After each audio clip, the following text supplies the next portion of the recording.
Masithi ke ibhola lama-Hotman nama-Sister sikhuluma into kanje ke asibandlululi. Ngiphethe amabhakani uyabona aveza amabheja awadlali kanjalo. Even though waminyile for 85 minutes. Bahleli phansi bangayinoki yochama.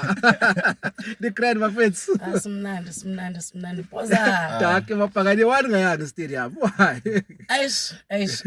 We've been sick, the whole week after the last 2 games. Yeah. Of not being able to get points, especially in the Betway. So, I was sick literally. I was really sick. I sold my tickets in the morning. Yes. Yeah. Sick of my head.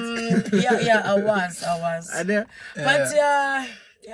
But I guess it paid off ngoba nakho ke ngathi coach uzwile ikhalo zenu abantu bebakhalela ama changes bafuna ukubona uMakhopa aqala bafuna ukubona uMbatha aqala niwabonile wonke lawo ama changes. Were you guys happy ngelineup yenu Vandag?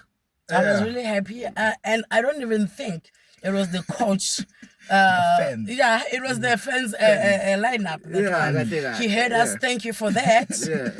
We saw the changes. I was happy with Makhopa. I was happy with Umbata. That was Top notch. So Donna, do you think the lineup le bekayifaka ucoach beyisuka kuma grandstand la kuma executive or bekuyi lineup vele beyifakwa uye and lena ya Vandag bekuyama fans? I-lineup yama-fans because basizwile isikhalo sethu because angeke ushintshe into e-right. Because umuntu esingathi akekho right une-injury unto uMakhawula kuphela then the rest ba-grand so why eshintsha yonke into. So espacini sikaMakhawula sesaba covered which is usifakele unto uNduli then uMbatha wabe engadlali. That's why ke besikhala ke usizwile isikhalo sethu wambuyisa uMbatha then waqalisa uMakhopa so i-lineup be-grand i-lineup yethu. And also were you guys happy to see you Van Rooyen abuyile via?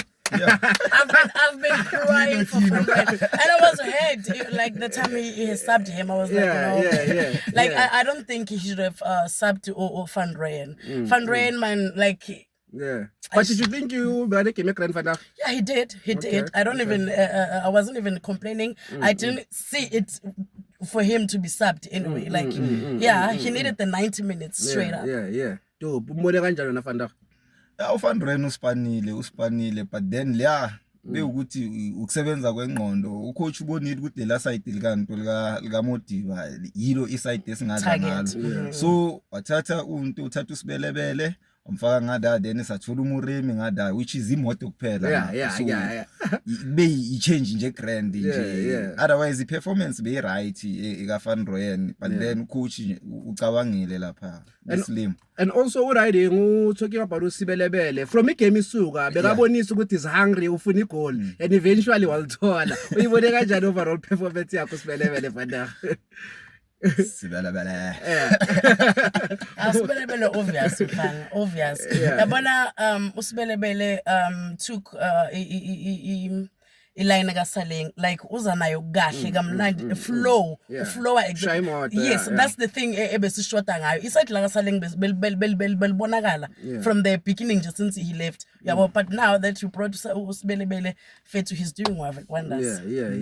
That's dope. And then if iPirates game bephela ngalo 1-0, do you think you guys benzogaya the same riding energy nayo manje ukuthi hayi ezami izidlalele and everything?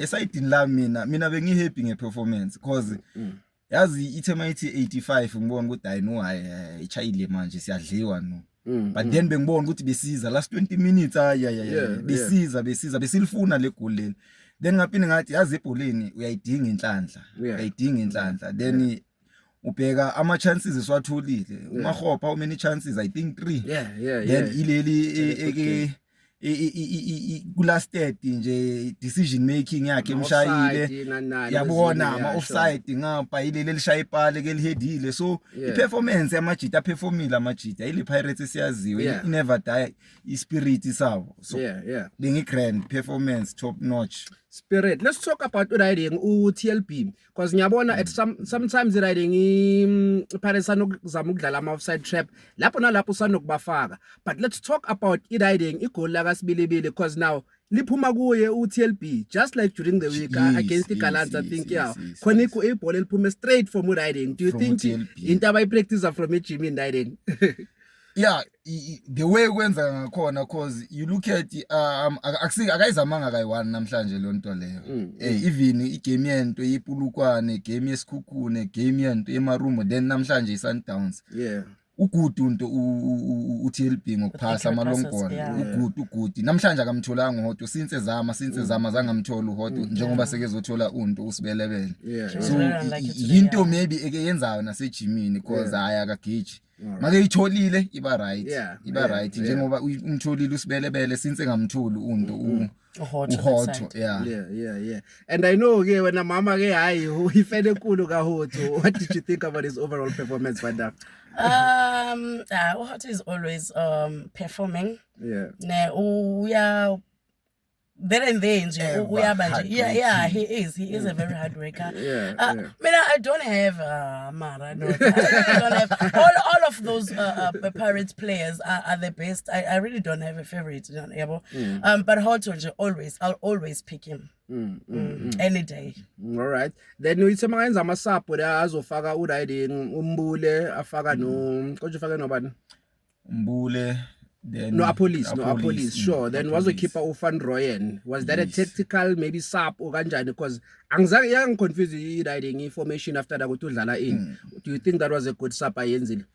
Yeah, kube good sap. Ibiyela kulento engishilo ukuthi si overload iside likanto lika yes cause usibelebele beke seya kwi right back cause usibelebele uke wadlala i right back so bese kuya kwi right back then azokhona ukukhuphuka overlap so kube isapu right amabhakani yake athi ayamnikeza ucoach iLifeline asibuyele ePitori sibone so nizoya riding nePitori. You guys need a 1-0 and dingo consider money ala. So do you think is it possible to share Sundowns nge 2-0 or 1-0? It's going to be a 50-50 situation because okay we've won MTN 8 3 times in a row, right? At least in the experience for that, we'll be obviously defending. And Nabo, they've won the league, like, I don't even know. And obviously they want to put their name up there. But they want to win more games also. So it's going to be, like, it'll depend on the coaches and their techniques, how they put their players. I think it's gonna be a very exciting. It's gonna be an exciting thing. It's gonna be hard still. All right. Sivala kanjalo ke bafethu. Do you have any score predictions ukuthi nizodlala kanjani neSundowns going forward ku ePitori? Lo wani nje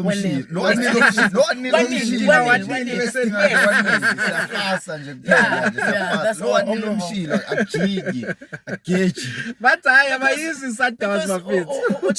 China made some excellent saves, like he made some very good saves today, like thank you, but so next week Melenji abambi. So bangalinge nje we counting on him.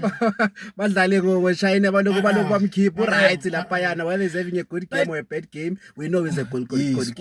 Uchina right ngine concern nje A1 because if we bheke grand game iSundowns gameplay yayo was ukuthi isishaye ngamanto ngama set piece which is bayazi ukuthi thina asikhona ukudefend ama set piece because we look at into preseason yethu amagoli escorwa ngawo it's either ama set piece ama cross ball. Last game yento eMarumo it's cross ball then it's a goal. So babonile ukuthi lonto le yasisha. So mawubheka wonke amakhona weSundowns umkwena wawine wonke amabhola wahedile and bekwa ama free header. So igame plan yabo ibasipanele igoli labo alisigoli la direct egamini. So ukuyale ucoach nje kumele alungise indaba yama set piece nje masingalungisa la kuma set piece then sibone ukuthi hayi isiphatheni namthola lo 1-0 siyamthola full time score 1 Orlando Pirates 1 Mamelodi Sundowns bakhulumile amabhakani abathi abathuka ngokePitori bayithola le 1-0 asibonge bafethu